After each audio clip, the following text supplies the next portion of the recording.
Welcome to Open School, your one-stop destination for all things educational. Open School is more than just a channel. It's a digital haven for knowledge seekers and lifelong learners.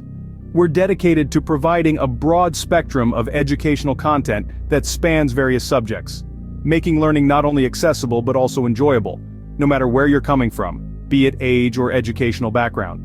Our purpose is simple: to break down the walls of traditional learning and create a platform where everyone can learn, grow, and thrive at their own pace. We believe that education should be fun, engaging, and most importantly, available to all. Today we're venturing into the realm of the written word. We'll be navigating the intricate maze of punctuation, a crucial aspect of writing that can sometimes be perplexing. So get ready as we delve into the world of writing, specifically focusing on punctuation rules every writer should follow. Punctuation. Small marks that can make a big difference. These seemingly insignificant symbols are the traffic signals of language. They guide readers through our sentences, ensuring that our thoughts are clearly and accurately understood. Just like spice to a dish, punctuation adds flavor to writing, influencing the tone and pace of our narratives. Consider this: "Let's eat, Grandma" versus "Let's eat, Grandma." The first sentence is a friendly invitation, while the second, in the absence of a comma, turns into a rather macabre statement. Misplaced or omitted punctuation can lead to confusion, or worse, completely alter the intended meaning. Punctuation also helps us to express emotion and emphasis. Exclamation marks bring excitement. Question marks indicate curiosity, don't they? Without these valuable tools, our writing would be as flat as a pancake. So, understanding punctuation rules is not just essential, but it's also a game changer for your writing. Periods and commas. The most common yet powerful punctuation marks. Let's dive into their rules and uses. Starting with periods, they are the full stops in our sentences, marking the end of a complete thought. They are like the traffic lights of writing, signaling readers to take a pause before moving on to the next idea. For instance, "I love writing, it's my passion." Here the period separates two distinct thoughts. But here's a caveat: periods also punctuate abbreviations. For instance, Dr. for doctor, etc., for etc., and US for United States. They are the little dots that keep our sentences tidy and our abbreviations in check. Now let's shift gears to commas, the subtle heroes of clarity. They help us separate ideas within a sentence, set off introductory elements, and split items in a list. For example, "I woke up, brushed my teeth, and had breakfast." The commas here separate each action, making the sentence easier to understand. Another use of commas is to separate an introductory phrase from the main sentence. Like, "After a long day at work, I like to relax with a good book." Here the comma sets off the introductory phrase, "after a long day at work," from the main sentence. However, a common mistake is the infamous comma splice, where commas are misused to join two independent clauses. For example, "I love writing, it's my passion." This should be a period, not a comma. To avoid this, remember that commas are not strong enough to hold two independent thoughts together without the help of a coordinating conjunction like "and," "but," or "so." In conclusion, periods and commas are not just mere squiggles on a page. They are the regulators of our written language, giving rhythm and clarity to our thoughts. They separate and connect, they pause and proceed. They are the silent conductors of the symphony of words. Remember, periods and commas regulate the pace of your writing, guiding your readers through your thoughts. Now let's venture into the slightly complex territory of semicolons, colons, and dashes. Starting with semicolons, these can be tricky. They are primarily used to link two closely related, independent clauses. For instance, "I have a big test tomorrow. I can't go to the concert tonight." Both halves could stand as sentences on their own, but the semicolon shows that they are closely linked. Colons, on the other hand, have a few more uses. One common use is to introduce a list or an explanation. Here's an example. "She had one main goal: to become the best writer she could be." The colon introduces what her goal is. Additionally, you can use a colon to introduce a quote, like so. "As my grandmother always said, a penny saved is a penny earned." Now, dashes.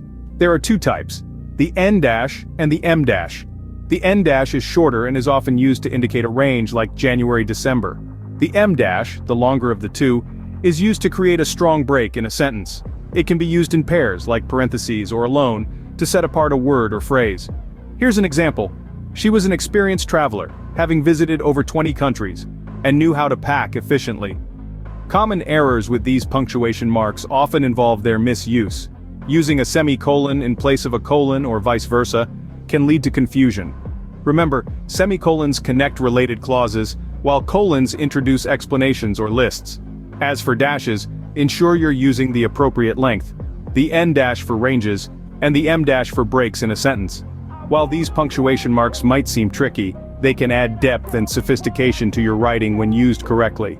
By understanding their unique roles and uses, you can enhance your writing and ensure your ideas are conveyed with clarity and style. So keep practicing and don't shy away from these slightly complex but incredibly useful punctuation tools. And then we have the punctuation marks that add emotion and dialogue: question marks, exclamation marks, and quotation marks. Let's take a look at question marks first. Question marks, as you might guess, are used to indicate a question. They're pretty straightforward, but remember, they aren't used for rhetorical questions or indirect questions. For example, "I wonder why the sky is blue" doesn't require a question mark. Next up, exclamation marks. These little guys are used to express strong emotion or surprise. They're like the spice in your writing. Use them sparingly to maintain their impact. If you're expressing a particularly strong emotion, you can even use 2 or 3 in a row. But don't go overboard. Too many exclamation marks can make your writing seem melodramatic. And finally, we have quotation marks. These are used to indicate direct speech or a quotation. In American English, we use double quotation marks, while in British English, single quotation marks are often used. Remember to put punctuation marks that belong to the quote inside the quotation marks. For example, "Hello, how are you?" the man asked. Now let's talk about some common mistakes. One frequent error is using a question mark and exclamation mark together when they aren't necessary. Unless you're writing a comic book, it's best to avoid this. Another common mistake is forgetting to close the quotation marks. If you start a quote, remember to end it. How can we prevent these mistakes? Practice, of course. The more you write and read, the more familiar you'll become with these rules. And don't be afraid to ask for help or seek out resources. These punctuation marks are your tools to express emotion and quote others, making your writing lively and engaging. So, remember to use them wisely and not to overdo it. Like a well-prepared meal, your writing should be well-seasoned but not overpowering. After all, the key to great writing is balance. Remember, these are not just marks on a page. They are the life of your story. They add color and depth to your writing, making it come alive in the reader's mind. These punctuation marks are your tools to express emotion and quote others, making your writing lively and engaging. So we've covered quite a bit of ground. Let's quickly recap. Punctuation, as we've discussed, is a fundamental part of writing. Its importance cannot be overstated. It's the traffic signal of language, guiding the reader through your thoughts and ideas, ensuring clarity and understanding. We've dived into the rules of using periods and commas. Remember, periods are the full stops in our sentences, marking the end of a complete thought. On the other hand, commas serve as brief pauses, helping to separate elements within a sentence, such as items in a list, clauses, or introductory phrases. Then we explored the use of semicolons, colons, and dashes. Semicolons are used to connect closely related ideas, while colons introduce explanations, lists, or quotations. Dashes, on the other hand, are versatile. They can act as a stronger comma, a softer colon, or even as parentheses. Next, we ventured into the realm of question marks, exclamation marks, and quotation marks. Question marks, as the name suggests, mark the end of a question. Exclamation marks are used to express strong emotion or emphasis. Quotation marks are used to indicate someone's exact words, titles of short works, or to highlight a word or phrase in a unique context. Remember, each punctuation mark has its own rules and roles. They are not interchangeable. Used correctly, they can transform your writing, making it clear, engaging, and effective. Misused, they can distort your message and confuse your readers. Therefore, it's essential to grasp these punctuation rules. They are your tools to craft well-structured, coherent, and impactful writing. They are the subtle guides that navigate your readers through the flow of your thoughts and ideas, ensuring your message is received as intended. Mastering these punctuation rules will not only enhance your writing but also help convey your message accurately and effectively. So, keep practicing, keep writing, and remember, punctuation is not just a set of rules, it's an art that brings your words to life. And that's a wrap on our guide to punctuation rules every writer should follow. We sincerely hope you found this information helpful and insightful. Remember, practice makes perfect. The more you use these rules in your writing, the more naturally they'll come to you. Punctuation is the breath of written language, and by mastering it, you'll be able to convey your thoughts and ideas more effectively.